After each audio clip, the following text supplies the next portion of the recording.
मधु को बॉलीवुड मूवीज का बहुत ज्यादा शौक था और जब से उसने धुरंधर मूवी के बारे में सुना था तब से तो वो पागल ही हो गई थी। उसने अपनी सास के पास जाकर कहा, माँ जी सिनेमा हॉल में धुरंधर मूवी लगी है, कई दिन हो गए, आप और मैं वो मूवी देखने के लिए चलते हैं ना। मैंने सुना है उसमें अक्षय खन्ना ने रहमान डकैत की बहुत अच्छी एक्टिंग की है। बहू तू तो जानती है कि मुझे बॉलीवुड मूवी देखना अच्छा नहीं लगता। कोई रामायण महाभारत या नरसिंह जैसी मूवी लगी है तो बता, वो देखने के लिए मैं तेरे साथ चल सकती हूँ, लेकिन ये बॉलीवुड मूवी मुझे बिल्कुल भी अच्छी नहीं लगती। माँ जी चली जाना, अब तो आप जानती है कि मेरे पति शहर से बाहर रहते हैं, आपके अलावा मैं किसके साथ मूवी देखने जा सकती हूँ। अगर इतना ही है तो अपनी ननद पलक को ले जाना, उसे तो वैसे भी तेरी तरह मूवी बहुत अच्छी लगती है। यही तो दिक्कत है माँ जी, वो मुझे बिना बताए मूवी देखने चली गई है और अब तो उसे सब कुछ पता है, क्लाइमैक्स भी। मैं उनके साथ मूवी नहीं देखना चाहती। वो मूवी सीट पर मेरे बगल में बैठकर मुझे पूरी मूवी की स्टोरी सुनाने लग जाएगी और मुझे गुस्सा आएगा। अगर अभी के अभी तू यहाँ से नहीं गई तो मुझे भी गुस्सा आ जाएगा। मुझे कोई मूवी नहीं देखने जाना, बस बात खत्म। ये बात सुनकर मधु को बहुत बुरा लगता है। उसका अकेले मूवी देखने जाने का बिल्कुल भी मन नहीं था। वो अपने फोन में रील्स देखकर ही रहमान डकैत की एक्टिंग सीख लेती है और उसके बाद अलमारी से अपने पति का ब्लैक कलर का कोट और काला चश्मा निकाल कर पहन लेती है। थोड़ी देर में जब आशा उससे चाय मांगती है तो वो रहमान डकैत की कॉपी करते हुए उसके पास आती है और कहती है, अस्सलाम वालेकुम।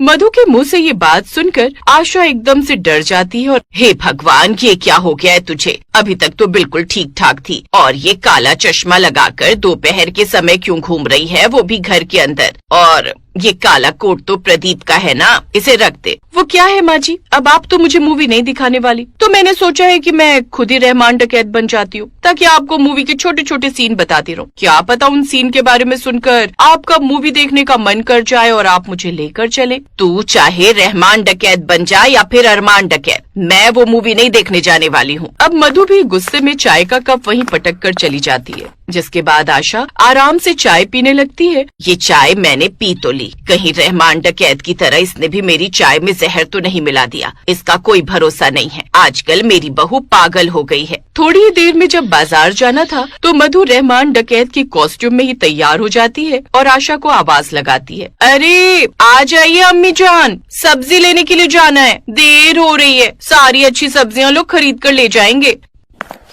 ये सब क्या है बहू, तू ऐसे सब्जी लेने जाएगी, मोहल्ले वाले मेरा मजाक उड़ाएंगे। मजाक तो मेरी सहेलियां भी मेरा उड़ाएंगी ना माँ जी, इतने करोड़पति घर में मेरी शादी हुई है और वो मुझे एक मूवी दिखाने के लिए नहीं ले जा सकती।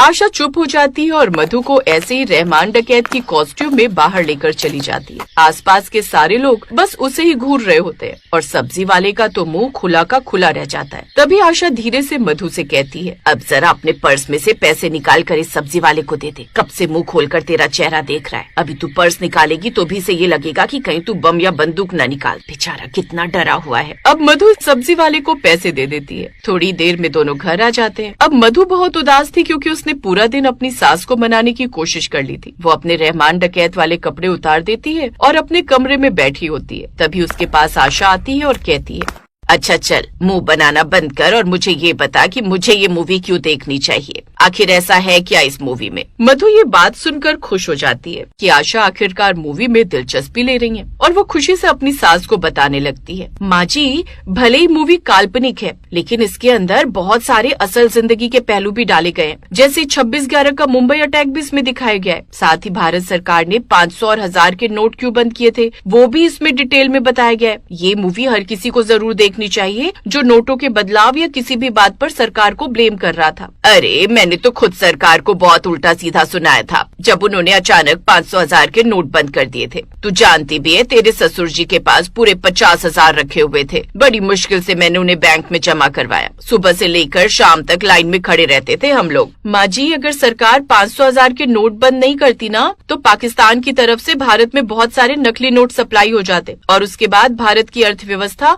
पाकिस्तान से भी बुरी हो जाती। पर बहू उस मूवी में तो मार धाड़ है और तुझे पता है कि मुझे ऐसी पिक्चरें बिल्कुल भी पसंद नहीं है। मुझे खून खराबा देखकर बहुत बुरा लगता है और बिल्कुल भी अच्छा नहीं लगता। माँ जी मुझे भी अच्छी नहीं लगती, लेकिन जब हम कॉमेडी और रोमांस जैसी पिक्चरों पर पैसे बर्बाद कर सकते हैं तो फिर इस मूवी पर क्यों नहीं। आपको पता है अक्षय खन्ना को बहुत अच्छा चांस मिला था और उन्होंने बाकी सेलिब्रिटीज के मुकाबले बहुत कम पैसा लिया है। उन्होंने रहमान डकैत की एक्टिंग के लिए बहुत रिहर्सल और प्रैक्टिस की है। और अक्षय खन्ना तो आपको भी पसंद है क्योंकि आपके फेवरेट हीरो विनोद खन्ना है और ये उनके बेटे हैं। ठीक है, एक काम कर, तू कल के लिए धुरंधर मूवी की 2 टिकट बुक कर दे, हम दोनों ही देखने चलेंगे। आखिर तू इतनी ज्यादा जिद कर रही है और तूने इस मूवी के बारे में इतना कुछ बता दिया है, तब तो उसे एक बार देखना बनता है। वैसे भी अक्षय खन्ना मुझे भी बहुत अच्छा लगता है उसमें मुझे मेरे सबसे फेवरेट हीरो विनोद खन्ना की छवि भी तो नजर आती है ये सुनकर मधु खुश हो जाती है। अगले दिन मधु और आशा धुरंधर मूवी देखने जाते हैं और आशा को वो मूवी बहुत अच्छी लगती है।